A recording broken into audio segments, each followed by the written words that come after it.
Hello friends, मैं नमन आप सभी का स्वागत करता हूं आपके अपने चैनल क्रेजी नॉलेज विद नमन में। दोस्तों, अगर आप पाना चाहते हो ज्ञान तो कृपया लगाइए वीडियो में ध्यान। दोस्तों, आज हम जानेंगे scams happened in India part 2 के बारे में। तो दोस्तों, टाइम को वेस्ट न करते हुए वीडियो को स्टार्ट करते हैं। Scam number 4, Vijay Mallya scam. Facts, rupees की मनी लॉन्ड्रिंग के बदनाम केस। फेमस शराब बिजनेसमैन विजय माल्या द्वारा 9,081 करोड़ रुपए का बैंक लोन भगाया गया था। 2018 के भगोड़े इकोनॉमिक ऑफेंडर एक्ट की सेक्शन 12 के अंडर भगोड़े इकोनॉमिक ऑफेंडर FEO के तौर पर डिक्लेयर होने वाले फर्स्ट बिजनेसमैन के तौर पर टैग किया गया।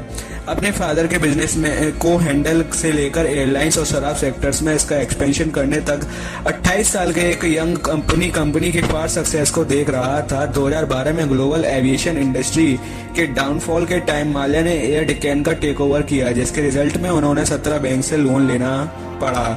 ये लोन कभी नहीं वापस किए गए और वो कंट्री छोड़कर अरेस्ट से स्कैप कर गए।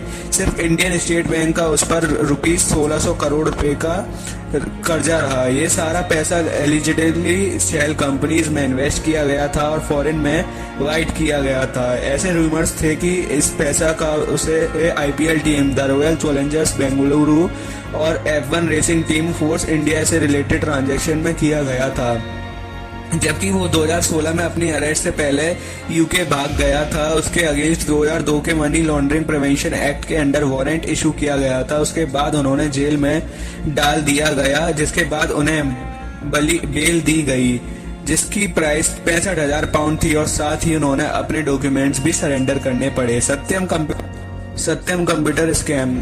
2008 से 2015 तक की ड्यूरेशन के अंडर 14,000 करोड़ रुपए के स्कैम इंडिया में सबसे बड़े कॉर्पोरेट फ्रॉड में से एक के तौर पर जाना जाता था। सत्यम कंप्यूटर्स की एस्टेब्लिशमेंट 1987 में हैदराबाद बेस्ड एक IT company B Ramalinga Raju द्वारा की गई थी।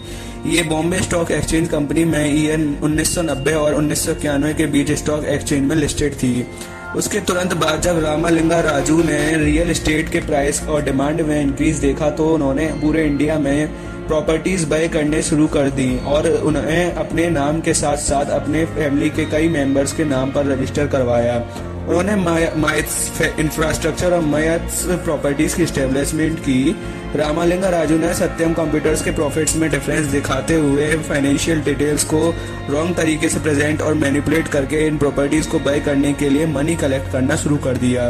बोर्ड, स्टेक होल्डर्स, मार्केट और इन्वेस्टर्स को कंपनी के रेवेन्यू, प्रॉफिट्स और लायबिलिटीज और इंटरेस्ट के मैटर में मिसलीड किया गया था, जो सभी इन्फ्लेशन में शो किए गए थे।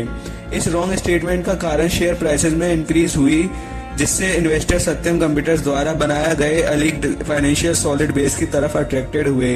इसलिए रामालिंगा राजू और उनके ब्रदर को अपने शेयर सेल करने पड़े और कुछ अदर शेयर भी ज्यादा प्रॉपर्टी बाय करने के लिए लोन के एक्सचेंज में मॉर्टेज रखे गए, स्पेशली वे जो एक ह्यूज इंफ्रास्ट्रक्चर प्रोजेक्ट से कनेक्टेड थे।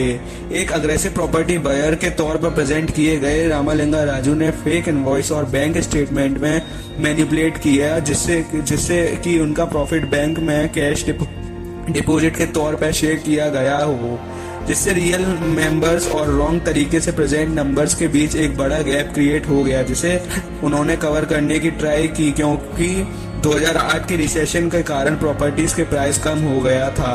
लास्ट ऑप्शन के तौर पे उसने अपने मैथ्स, इंफ्रास्ट्रक्चर और प्रॉपर्टीज को सेल करने की ट्राई की, जिससे वो फेल हो गया और उसने 2009 में अपने क्राइम एक्सेप्ट कर लिया।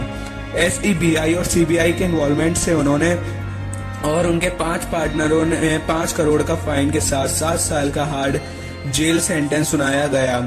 SEBI ने कहा कि कंपनीज हर 10 साल में अपना ऑडिटर चेंज करने के लिए बाउंड हैं। ये स्कैम प्रॉपर कॉर्पोरेट गवर्नेंस के इम्पोर्टेंस को सिखाता है, जो हर कंपनी के पास होना चाहिए। एक साइन जिस पर था हर इन्वेस्टर को अटेंशन देना चाहिए। Scam number 6, Harshad Mehta scam ने अकेले ही पूरे स्टॉक मार्केट गिरा दिया। ये सिक्योरिटीज स्कैम बहुत बड़ा था और इसमें गवर्नमेंट बॉन्ड्स, फाइनेंशियल सिस्टम के लूपहोल्स और मार्केट का मैनिपुलेशन था।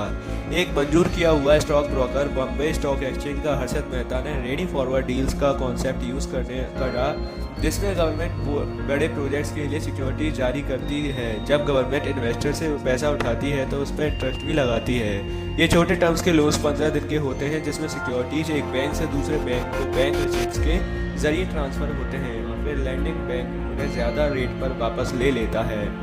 Mehta lending and borrowing banks के बीच ब्रोकर का काम करता था। फंड्स को मिसयूज करके उन्होंने स्टॉक मार्केट में इन्वेस्ट करता था और उन्हें अपने फायदे के लिए यूज करता था। क्योंकि कोई असली ट्रांसफर नहीं होता था सिक्योरिटीज का एक बैंक से दूसरे बैंक को, तो बोरोवर बैंक रिसिप्ट जारी करता था। सिक्योरिटीज के लिए जो लेंडर बैंक को ट्रांसफर होते थे, नकली bank receipt bank bureaucrats, politicians, brokerage agencies और कई बैंक एम्प्लॉय के प्रभावशाली कनेक्शंस की वजह से एक स्कैम हुआ, जो सीनियर जर्नलिस्ट सुचेता दलाल ने रिपोर्ट किया।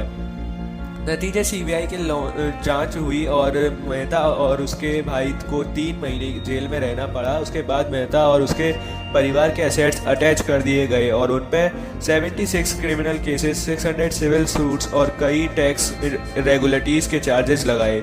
1992 में हुआ यह स्कैम 4000 करोड़ का असर दिखाया और इंडिया में पूरी बैंकिंग सिस्टम को दोबारा बनने की ज़रूरत पड़ी। इसने रिजर्व बैंक ऑफ इंडिया की इन्वॉल्वमेंट और पावर्स को बढ़ाया और एक अलग ऑडियो सिस्टम के और एक नया कमेटी बनाया सीबीआई को देखने के लिए। दोस्तों, अगर आप ऐसी मज़ेदार और नॉलेजेबल वीडियो देखना चाहते हैं तो please like, share and subscribe to support us.